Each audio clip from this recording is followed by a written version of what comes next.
والقاعدة التامنة: مشاعرك دليل مش سائق. مشاعرك تقولك في حاجة مش تمام، لكن ما تسوقكش. اسمع لمشاعرك، لكن ما تخليش الغضب أو الخوف هو اللي ياخد القرار. والقاعدة التاسعة: الناس بتشوفك زي ما انت شايف نفسك. لو حبيت نفسك هتلاقي اللي يحترمك ويقدرك. ابدأ من جواك، اتكلم عن نفسك بلطف، قدر مجهودك بدل ما تفضل تهاجم نفسك. والقاعدة العاشرة: التغيير مش لحظة، التغيير عادة.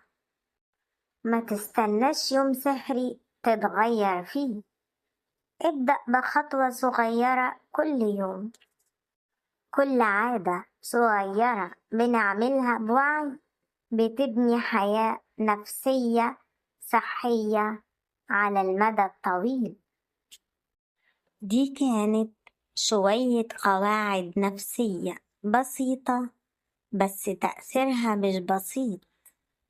لما تبدأ تشوف نفسك بوعي وتسمع لمشاعرك من غير ما تحكمها فيك، ساعتها هتكتشف إنك أقوى من أي فكرة، وأهدى من أي زحمة، وأجمل من أي مقارنة.